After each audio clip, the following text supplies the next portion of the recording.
और जो गांधीवादी हमारे यहाँ मौजूद हैं, एसपी वर्मा साहब, रमेश भैया जी, प्रोफेसर डॉक्टर रंजना मुखोपाध्याय जी, लक्ष्मीदास जी, अशोक कपूर साहब, सिद्धार्थ राय जी, विजय कुमार साहब, NL नरेंद्र बाबू साहब,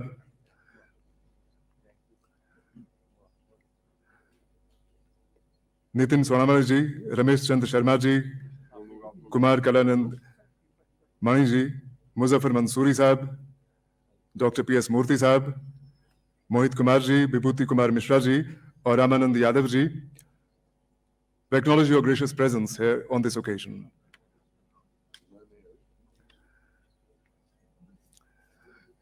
इस मौके पे आपकी तालियां यकीनन शामिल होनी चाहिए।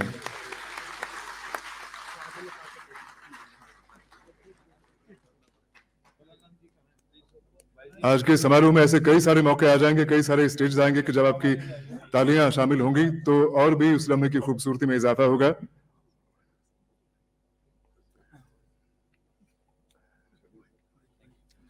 मेरी माननीय उपराज्यपाल से गुजारिश है कि वो गांधी जी को पुष्पांजलि अर्पित करें, श्रद्धा सुमन अर्पित करें।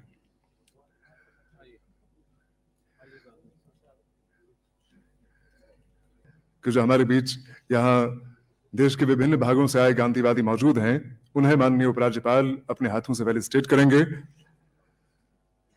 सबसे पहले वो जिनका ताल्लुक हमारे ही प्रदेश से है, हमारे ही यूटी से है, जम्मू कश्मीर से है, पद्मश्री श्री SP वर्मा साहब।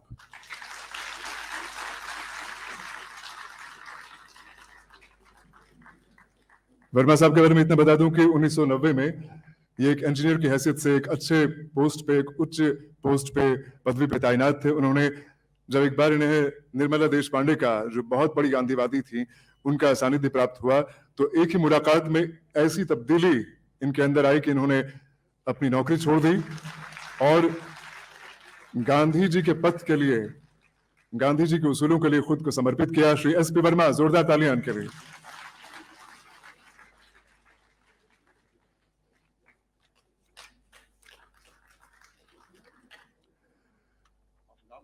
श्री रमेश भैया, रमेश भैया का ताल्लुक उत्तर प्रदेश से है। उत्तर प्रदेश के लखनऊ इलाके में, लखनऊ शहर में, वहां से तकरीबन 250 मील की दूरी पे एक इलाका था बन का तारा, जो आज बन तारा के नाम से जाना जाता है, जहां पर एक जमाने में देसी शराब की भट्टियां हुआ करती थी और पूरा का पूरा इलाका इस वबा में ग्रस्त था। इनकी कोशिशों से, इनकी काविशों से वो इलाका बदल गया और वहां के लोगों को एम्पावर होने का मौका मिला, उन्हें एक बाइज्जत रोजगार कमाने का मौका मिला। और अब मैं जिन्हें दावत दूंगा वो हैं professor doctor Ranjana Mukhopadhyay. Professor Dr. Ranja Mukhopadhyay is a professor of Japanese studies at the Department of East Asian Studies, University of Delhi. Before joining University of Delhi, she worked as an associate professor at the Nagoya City University and as a visiting faculty at the International Christian University and Chukyo University in Japan. She's an accomplished academician and an author as well, associated with the Gandhi Global Family, Professor Dr. Ranjana Mukhopadhyay. Shri Lakshmidas. Lakshmidas ji का ताल्लुक हिमाचल प्रदेश से है। हिमाचल प्रदेश में ये हिमाचल प्रदेश भूदान यज्ञन board के member secretary हैं और साथ ही साथ ये वाइस प्रेसिडेंट हैं हरिजन सेवक संघ के। माननीय उपराज्यपाल इन्हें अपने हाथों से फेलिसिटेट कर रहे हैं।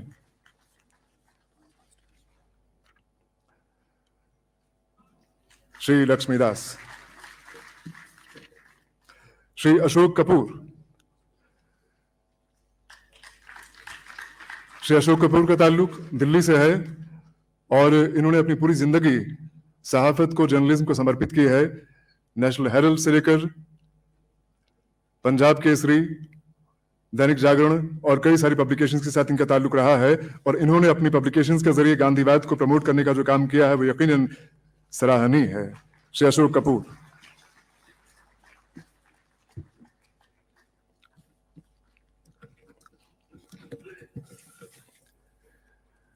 श्री सिद्धार्थ राय। सिद्धार्थ राय जी का ताल्लुक गाजीपुर यूपी से है और इन्होंने लोहे के कबाड़ को जमा कर करके 14 एस्ट्रोनॉमी लैब्स तैयार कराई हैं, कई सारे पुस्तकालय बनवाए हैं और दिव्यांग लोगों के लिए शौचालय बनवाए हैं। श्री सिद्धार्थ राय, जिनका ताल्लुक गाजीपुर से है, वहीं से जहां से हमारे सिन्हा साहब का ताल्लुक है।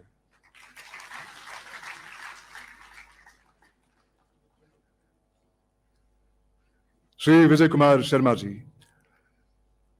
श्री विजय कुमार शर्मा जी दिल्ली से हैं। इनका बरस का ताल्लुक गांधी पीस फाउंडेशन से है। इन्होंने विभिन्न देशों में जाके गांधी जी के मैसेज को प्रोपेगेट करने का बहुत बड़ा काम किया है और अभी दिल्ली में जितनी सारी एम्बेसीज डिफरेंट कंट्रीज की मौजूद हैं, वहां उन एम्बेसीज में गांधीयन वैल्यूज को प्रमोट करने के लिए ये बेइंतहा काम कर रहे हैं। श्री विजय कुमार शर्मा जी। श्री NL नरेंद्र बाबू, श्री NL नरेंद्र बाबू का ताल्लुक सदर्न स्टेट कर्नाटका से है। ये फिल्म और टीवी एक्टर हैं पेशे से और पेटा के, जो कि एनिमल कंजर्वेशन के लिए एक बहुत बड़ी तंजीम है इंटरनेशनल लेवल की, उससे जुड़े हुए हैं। पेटा का अवार्ड इन्हें हासिल हुआ है और इन्होंने अल्कोहलिज्म के खिलाफ जो मूवमेंट चलाया है वो यकीनन काबिल सताइश है। नरेंद्र बाबू ने blood donation camps, health camps और सफाई मुहिमों का जो काम किया है वो यकीनन सराहनीय है।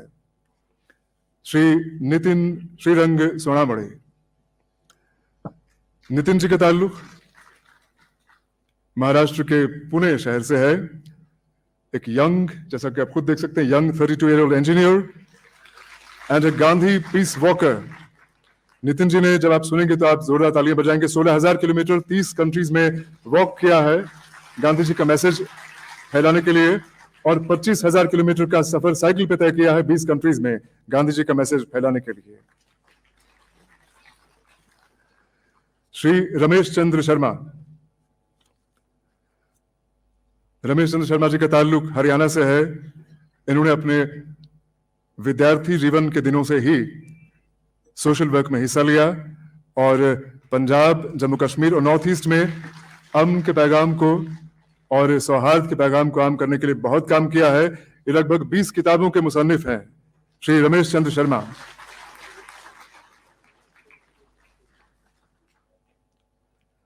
श्री कुमार कलानंद मणि, श्री कुमार कलानंद मणि का ताल्लुक बिहार से है। एक किसान परिवार में इनका जन्म हुआ और 1971 में इन्होंने भूदान तहरीक से वाबस्ती इख्तियार की। 1973 में ये जिंदगी भर के लिए सर्वोदय के मूवमेंट से जुड़े और जयप्रकाश नारायण के सानिध्य में आने का इन्हें अवसर प्राप्त हुआ। उनके तहत काम किया और कई सारी गांधीवादी तंजीमों से जुड़े हुए हैं, जिनमें गांधी पीस फाउंडेशन बतौर खास शामिल है। श्री कुमार कलानंद मणि। श्री मुजफ्फर मंसूरी,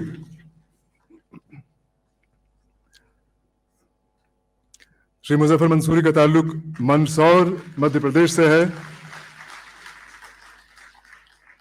मुजफ्फर भाई लगभग 15 साल से सोशल वर्क में जुड़े हुए हैं और एक ट्रस्ट है वर्क नाम का, world organisation of religions and knowledge, उसके साथ जुड़े हुए हैं, जो कि सौहार्द को प्रमोट करने के लिए काम कर रहा है। डॉक्टर PS मूर्ति, डॉक्टर PS मूर्ति,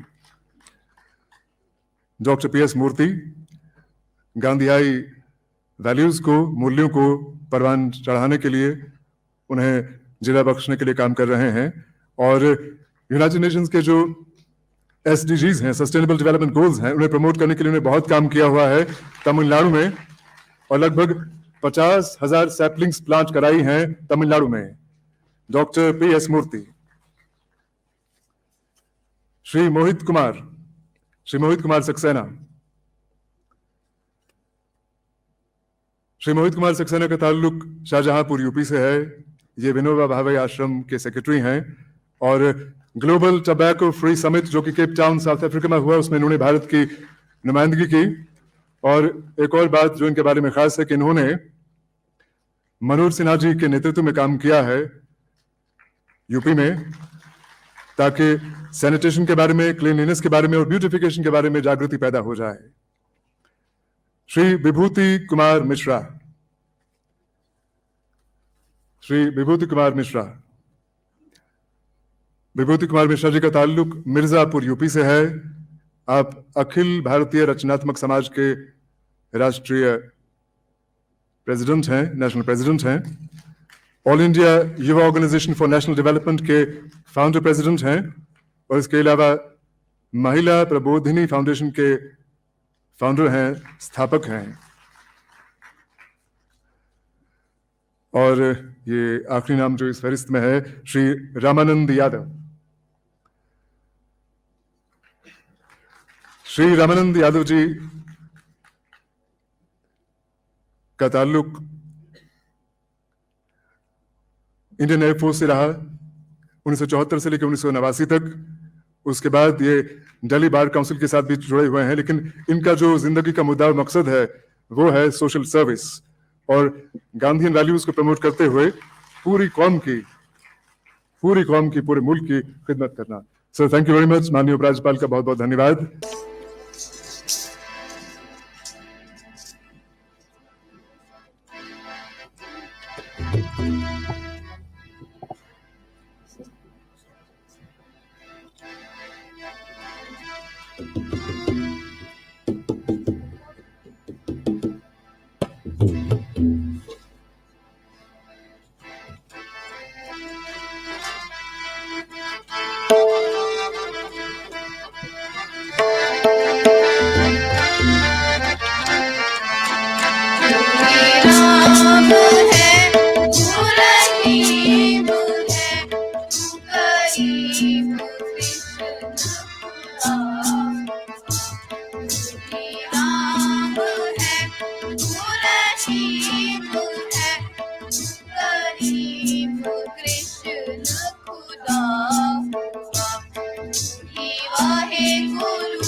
बहुत खूब।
अफ्रीका में हिंदी जन की बड़ी दुर्दशा आई।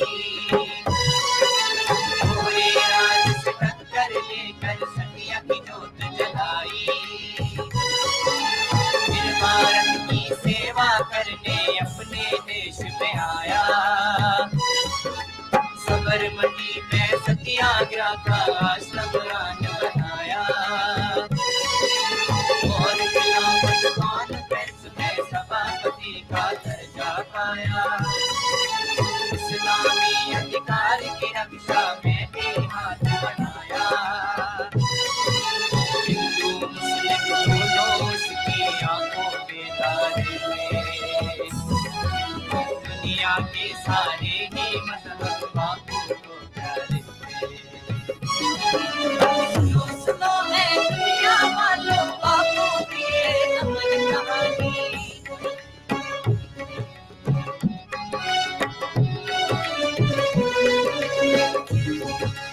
भारत कौमी कांग्रेस की ऐसी धूम मचाई।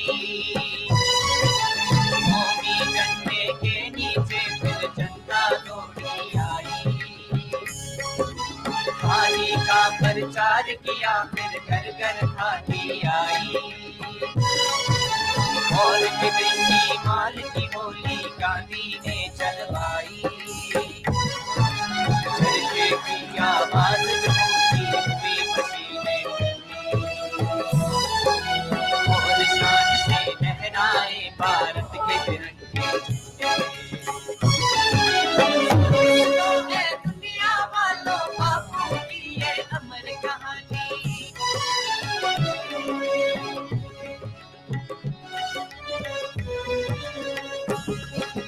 फिर पूरन स्वराज का नारा चाला और पुकारा। आजादी का वीर सिपाही कभी न हिम्मत हारा।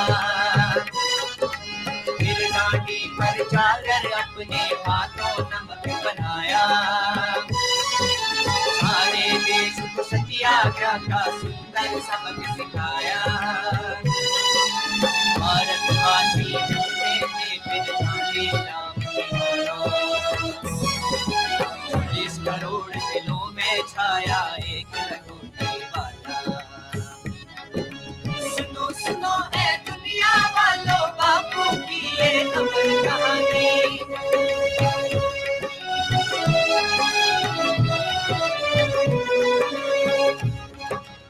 एक नई आवाज जो आई, एक नई लड़ाई। या फिर बापू का नारा, छोड़ो हिंदुस्तान हमारा। भारत छोड़ो, भारत छोड़ो, भारत छोड़ो। फिर आई एक जेल यात्रा, जेलों से कब डरता था वो। आजादी का परवाना था, आजादी पर मरता था। सुनो सुनो है दुनिया वालों, बापू की ये अमर कहानी।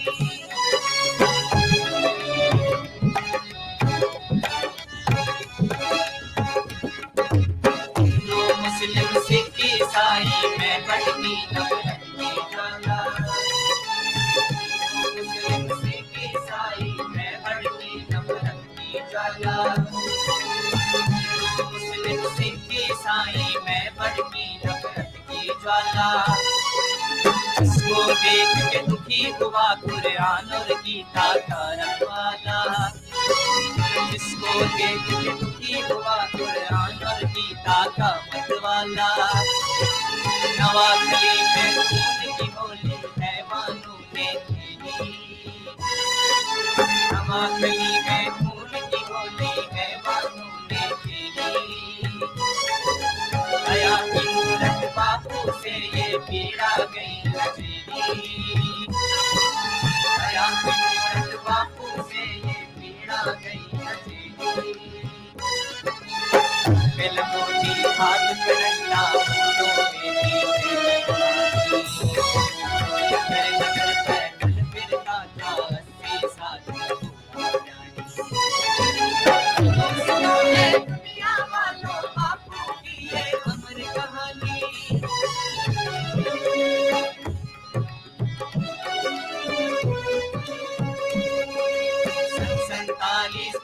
अगस्त को आजादी का दिन जब आया, पूरे देश में अपना झंडा धूमधाम से लहराया। सारे जहां से अच्छा हिंदुस्तान हमारा हमारा, सारे जहां से अच्छा बुलबुले ऐसकी, ये गुलसितां हमारा हमारा, सारे जहां से अच्छा, सारे जहां से अच्छा।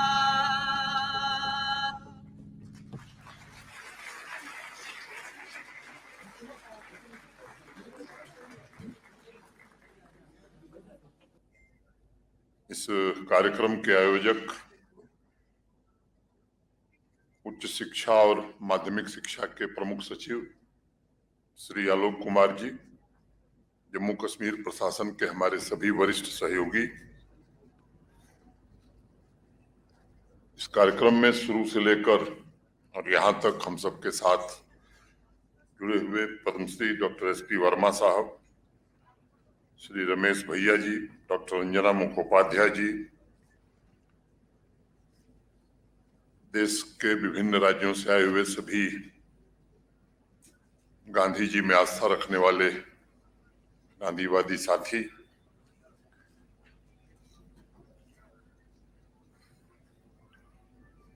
शिक्षा विभाग से जुड़े हुए हमारे अधिकारी, शिक्षक, प्यारे बच्चों, देवियों, सज्जनों और मित्रों, पूज्य बापू की जयंती पर मैं उन्हें श्रद्धांजलि अर्पित करता हूं।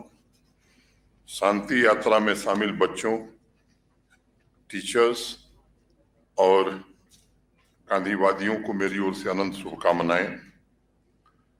बापू के दिखाए मार्ग पर चलने वाले पूर्व प्रधानमंत्री लाल बहादुर शास्त्री जी की भी आज जन्म जयंती है। मैं उन्हें भी नमन करता हूं। ये हमारा सौभाग्य है कि आज हमें बापू के आदर्शों पर चलकर नए समाज का निर्माण करने वाले गांधीवादी शिल्पियों का सानिध्य और सहयोग प्राप्त हुआ है। श्री एसपी वर्मा जी, रमेश भैया जी, डॉक्टर रंजना जी, अशोक कपूर जी, लक्ष्मीदास जी, अनेक साथी जो आए हुए हैं। अनेक वर्षों से बापू के विचारों और दर्शन द्वारा जन जन में नई ऊर्जा का संचार करके इस महान देश को आगे ले जाने का वंदनीय प्रयास इन लोगों के द्वारा हो रहा है। इन महान विभूतियों के कृत संकल्पित संगठित प्रयासों का परिणाम है कि आज भारतवर्ष दुनिया में अपनी एक रचनात्मक भूमिका का निर्वहन कर रहा है। दुनिया में शांति, मित्रता, सहयोग के नए युग के सूत्रपात के बीज भी डाल रहा है। बापू के आदर्शों, उनके जीवन कार्य सत्य, अहिंसा, निष्काम सेवा, त्याग, प्रेम एवं सहिष्णुता जैसे सशक्त औजार इंस्ट्रूमेंट के माध्यम से अनेक सपनों का जम्मू कश्मीर भी निर्मित करने का प्रयास कर रहा है। निजी तौर पर मैं इस बात में यकीन रखता हूं कि बापू के दिखाए रास्ते पर चलकर ही जम्मू कश्मीर के सुनहरे भविष्य तक हम पहुंच सकते हैं। जम्मू कश्मीर के कोने कोने से हिंसा के खिलाफ उठ रही आवाज, गांव शहर से निकल रही शांति यात्रा, ये इस बात को और पुख्ता बनाती है कि बापू के शांति और समावेशी विकास के आदर्शों पर आज यहाँ लोग आगे निकल पड़े हैं और तमाम धर्म संप्रदाय एक दूसरे का समान रूप से आदर करते हुए बापू के दिखाए पवित्र साधनों के माध्यम से सामाजिक उद्देश्यों की प्राप्ति करने में अब लोग जुटने लगे। अनंतनाग से शुरू हुई यात्रा आज यहाँ समापन हुआ।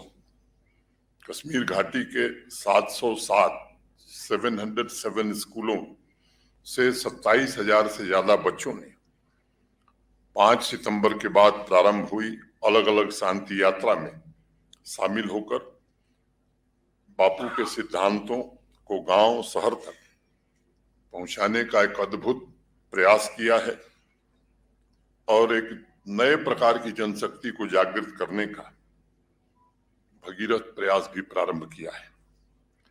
सभी उच्च शिक्षण संस्थानों में पिछले महीने से नवीनतम टेक्नोलॉजी के प्लेटफॉर्म के द्वारा भावी पीढ़ियों को बापू के विचारों से अवगत कराने की कोशिश हुई है। मुझे खुशी है कि हमारी नई पीढ़ी में शांति, सहयोग, पर सेवा के आदर्श की सांस्कृतिक विरासत को लेकर नया उत्साह पैदा होने लगा है। बच्चों एवं युवा साथियों, बापू के एक अनमोल शब्द अपने आप में स्वयं में एक विद्यालय और एक विश्वविद्यालय है, एक स्कूल और यूनिवर्सिटी है। उनके जीवन दर्शन से जो आप या हम सीखेंगे वो कहीं अन्यत्र उपलब्ध नहीं है। बापू के आदर्शों की अनमोल निधि ही राष्ट्र निर्माण एवं सामाजिक हितों की रक्षा के लिए हमारा और आपका मार्गदर्शन करेगी। संचालक महोदय भी प्रसिद्ध वैज्ञानिक आइंस्टाइन का जिक्र कर रहे थे। सच में आइंस्टाइन ने एक बार कहा कि आने वाली पीढ़ियां शायद ही विश्वास कर सकेंगी कि हाड़ मांस से बना ऐसा कोई व्यक्ति इस धरती पर आया था।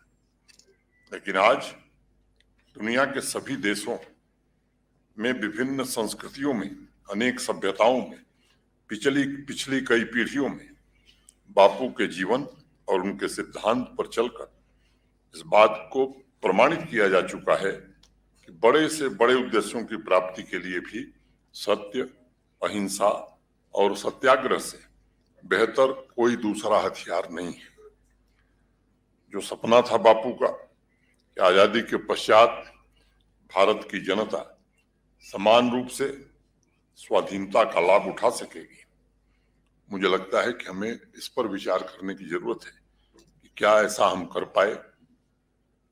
देश दुनिया की बात मुझे लगता है करना यहाँ मुनासिब नहीं है।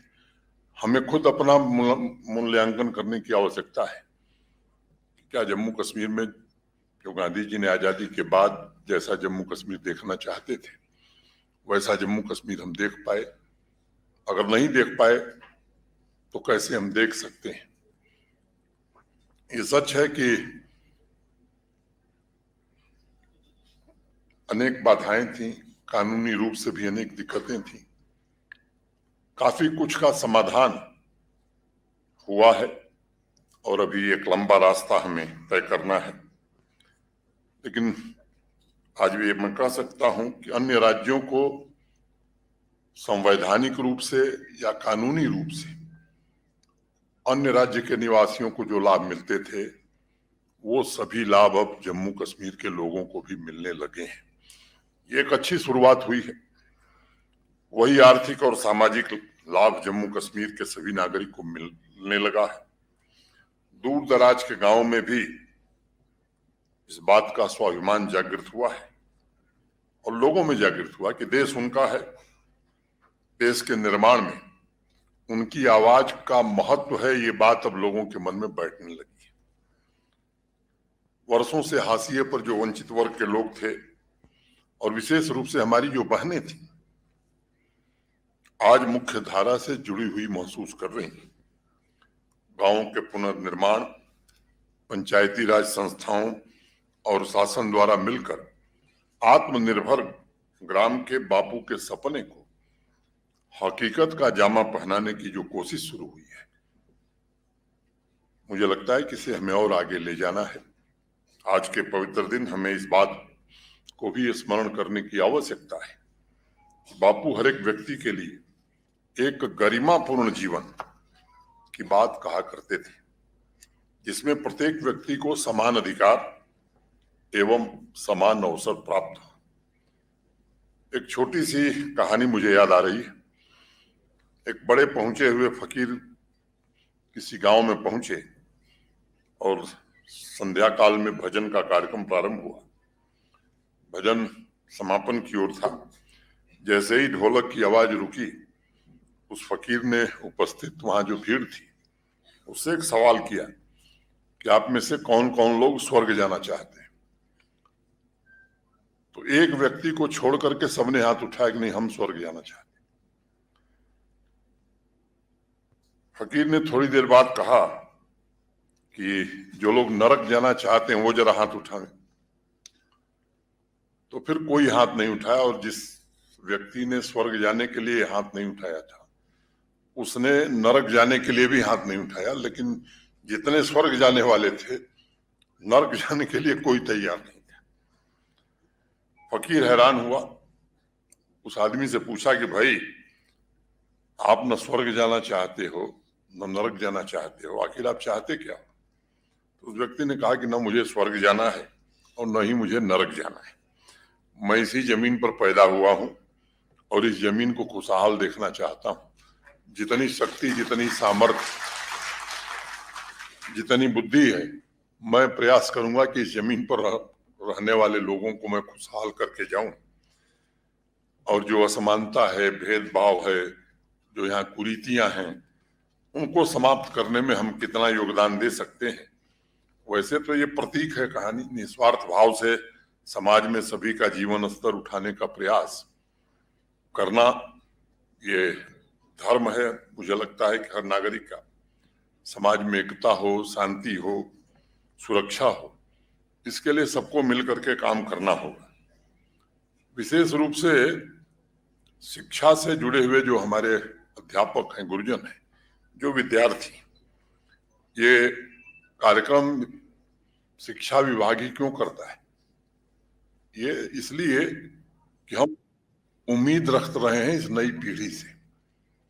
शिक्षा से जुड़े हुए लोगों से हमारी उम्मीदें ज्यादा हैं, और उनके आचरण के बारे में जब हम सोचते हैं तो हमारा सोचने का तरीका या स्टैंडर्ड भी उनके लिए जरा ऊपर होता है।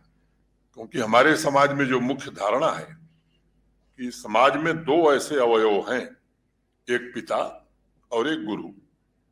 पिता भी चाहे जितना बड़ा आदमी हो जाए, अपने बच्चे को ही चाहता है कि मुझसे बड़ा बने, और दूसरा गुरु है जो जितना बड़ा विद्वान हो जाए वो यही चाहता है कि हमारा विद्यार्थी हमसे भी आगे बढ़े। तो इसलिए शिक्षा विभाग को विशेष रूप से हम लोगों ने आग्रह किया कि आप इससे जुड़िए। और स्वाभाविक रूप से जो हमारे बच्चे हैं, जम्मू कश्मीर और देश के भविष्य ही हैं, और इसलिए कोशिश है, पिछले 3 वर्षों से कोशिश की जा रही है, और इसका परिणाम मैं देख रहा हूं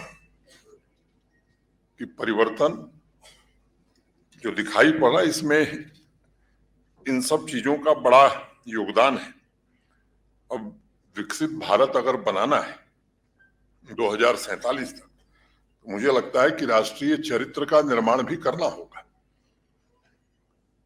और इसी समाज को मिलकर के प्रेम, भाईचारे की भावना से हमें सुंदर भी बनाना है, सबके लिए खुशहाल समाज भी बनाना है। और अगर ये काम हम कर सके तो मेहता जी ठीक कह रहे थे, ये सच्ची श्रद्धांजलि होगी बापू को। 3 वर्षों में जम्मू कश्मीर प्रशासन ने अपनी पूरी शक्ति भर अपनी इस दिशा में अपनी ताकत लगाई है। सुविधा की दृष्टि से जो संसाधन उपलब्ध हैं, उनका ईमानदारी से लोगों तक लाभ मिले, इसकी एक ईमानदार कोशिश की गई है। और जो भेदभाव वाली व्यवस्था थी, उस व्यवस्था को समाप्त करके मानवीय समानता कैसे कायम, इसकी हर कोशिश पिछले कुछ वर्षों में हुई है। हर एक नागरिक समग्रता से अपने तथा राष्ट्र के हित के लिए जीवन जी सके, ऐसी व्यवस्था निर्मित करने की कोशिश की जा रही है। बापू के आदर्शों के मुताबिक नए जम्मू कश्मीर के निर्माण के लिए नागरिकों में कर्तव्यों के प्रति भी दायित्व बोध हो, इसकी भी कोशिश की जा रही है, ताकि हम आने वाली पीढ़ियों के लिए एक अनमोल विरासत छोड़ करके जाए। बापू अपने जीवन में स्वयं इस बात के प्रमाण हैं कि समर्पण की भावना से कर्म करके साधनों की पवित्रता से न सिर्फ स्वाधीनता हासिल की जा सकती है, बल्कि समाज को भी समृद्ध बनाया जा सकता है। और ये उनके दर्शन, जीवन, कार्य, व्यवहार की ताकत है। बापू का विराट व्यक्तित्व किसी भौगोलिक सीमा में नहीं बांधा जा सकता। पूरे दुनिया का जनमानस उनसे प्रभावित है। और तभी तो doctor Martin Luther king junior जब 1959 में भारत आए, तब उन्होंने कहा कि वह तीर्थ यात्रा पर जा रहे हैं। लोगों ने पूछा कहाँ? कहा कि बापू के सत्य, अहिंसा के महत्वपूर्ण हथियार से उन्होंने अमेरिका के दक्षिणी राज्यों में जिस क्रांति का जन्म दिया, उसे पूरी दुनिया ने देखा और समझा। और उसी पवित्र तीर्थ स्थल से मैंने बापू की जन्मभूमि से हथियार लेकर के मैं आया और इतनी बड़ी सफलता हमें मिली। नेल्सन मंडेला स्वयं कहते थे कि बापू एक पवित्र योद्धा थे और उनके अहिंसक प्रतिरोध ने कई अंतर्राष्ट्रीय आंदोलनों को प्रेरित किया। आज भी विश्व में शांति, समानता, मानव गरिमा, स्वावलंबन, सामाजिक सौहार्द के प्रतीक पुरुष के रूप में बापू ही पूज्य हैं। उनका दर्शन हमें हर समय नागरिकों के अधिकारों की रक्षा, जन भागीदारी के माध्यम से सामाजिक विकास और आर्थिक सुधार के लिए प्रेरित करता है। और विशेष रूप से जम्मू कश्मीर के लिए, जिस धरती ने कई वर्षों तक रक्तपात झेला है, एक सुनियोजित षड्यंत्र के तहत आपस में कटुता फैलाने की एक साजिश की गई है। कुछ लोगों के खिलाफ विशेष रूप से नफरत और हिंसा का द्वेष फैला करके उन्हें प्रताड़ित किया गया है। उसके लिए मैं मानता हूं कि पूज्य बापू उस ताजी हवा के झोंके की तरह हैं जो दिल में सुकून और आपसी प्रेम के साथ भविष्य उन्मुख समाज निर्मित करने के लिए प्रेरणा दे सकते हैं। और मुझे स्मरण है, हरिजन को जिन लोगों ने पढ़ा है, 16 मार्च 1947 को हरिजन के एक अंक में बापू ने लिखा कि जिस प्रकार एक पेड़ पर लाखों पत्तियां होती हैं, उसी प्रकार ईश्वर एक है और धर्म अनेक है।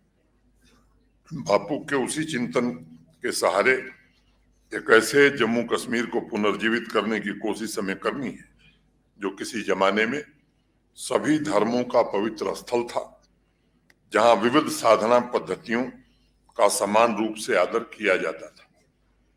आज समाज में निश्चित रूप से एक नई चेतना का जन्म हो रहा है और मैं कह सकता हूं कि साधन की शुद्धता द्वारा लंबे समय तक भ्रष्टाचार से पीड़ित जम्मू कश्मीर को मुक्त कराने का एक ईमानदार प्रयास प्रारंभ हुआ है। किसी भी प्रगतिशील शांतिपूर्ण समाज के लिए बापू से बड़ा कोई दूसरा शास्त्र नहीं हो सकता है, न शस्त्र हो सकता है। उनके विशाल जीवन कार्य में राष्ट्र की लगभग हर समस्याओं का निदान मौजूद है। और जो समाज बापू के उस अनंत विजन को जान लेगा, पालेगा, उसे अपने लक्ष्य प्राप्त करने से कोई रोक नहीं सकता है। लेकिन ये भी सच है कि बापू के शास्त्र को पढ़ने का रास्ता बिल्कुल अलग है। उसे जीवन में उतारना होगा, तभी हम उसकी महत्ता को समझ सकते हैं। तभी समाज की सामूहिक आंखें उस सत्य को देख सकती हैं जिसे अमूल्य विरासत के रूप में बापू ने हमें सौंपा है।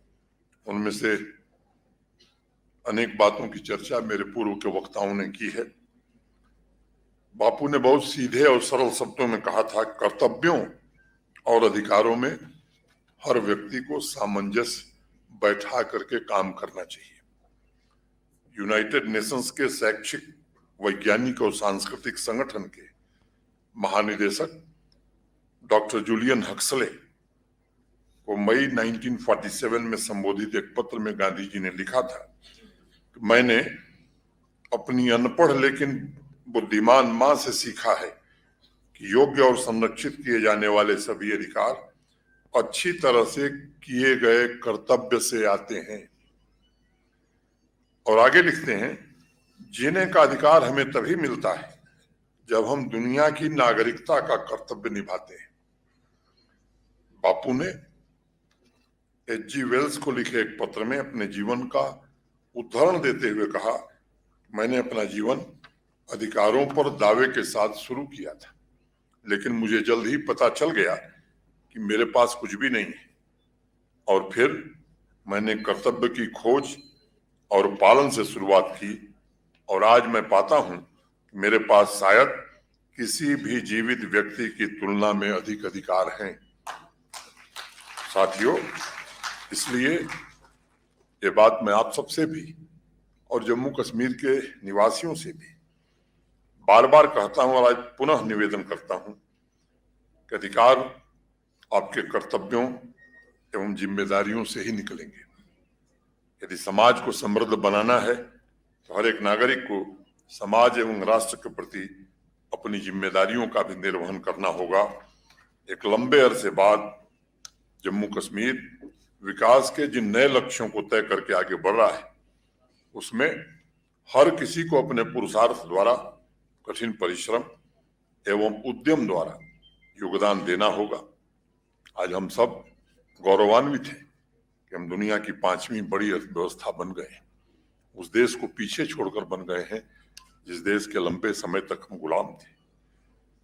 अब निश्चित रूप से हिंदुस्तान के हर नागरिक के मन में विश्वास प्रबल होता जा रहा है कि जब आजादी का शताब्दी वर्ष हम मनाएंगे तो जो बात आदरणीय प्रधानमंत्री जी कह रहे हैं कि विकसित भारत हम 2047 तक बनाएंगे, मैं समझता हूं कि अब लोगों के मन में एक नए प्रकार का आत्मविश्वास पैदा हुआ है, और इसके कारण अनेक क्षेत्रों में देश जो कीर्तिमान स्थापित कर रहा है, इससे हमारा भरोसा भी बढ़ा है। जिस तरह से सभी नागरिकों को उनके अधिकार और कल्याण के लाभ मिलने लगे, वो निश्चित रूप से प्रशंसनीय है। पहले एक समय था जब हम शायद कल्पना नहीं कर सकते थे कि सरकारी योजनाओं का लाभ बिना किसी भेदभाव के, बिना किसी लीकेज के सामान्य व्यक्ति तक पहुंच जाए, लेकिन ये सब देश में संभव हो गया है, और इसके कारण कॉमन मैन, गरीब आदमी में भी एक नया भरोसा जागृत हुआ है, और देश का नागरिक समाज को समृद्ध बनाने के लिए अब परिश्रम से चूकने नहीं जा रहा है। और वैसे ही जम्मू कश्मीर भी अपने अधिकारों को प्राप्त करने के लिए कठिन श्रम और उद्यम के रास्ते पर चल निकला है। अनेक युवाओं को, अनेक बच्चियों और बहनों को मैं देख रहा हूं जिस तरह से नए इनिशिएटिव लेकर के जम्मू कश्मीर के विकास में योगदान दे रही हैं। मैं बड़ा आशान्वित हूं कि आने वाले कुछ वर्षों में जो उपलब्धियां हमने हासिल की हैं, आपने सुना है, अभी मेहता जी ने भी कई चीजें बताई हैं, ये सच है, लेकिन मुझे लगता है कि अब जीवन की गरिमा, सुख सुविधा और हिंदुस्तान के लिए हम क्या कर सकते हैं। विकसित भारत में जम्मू कश्मीर का योगदान किसी राज्य से कम न रहे, इसके लिए हम क्या कर सकते हैं। मुझे लगता है कि इसकी ओर एक नई जागृति जम्मू कश्मीर में आई है।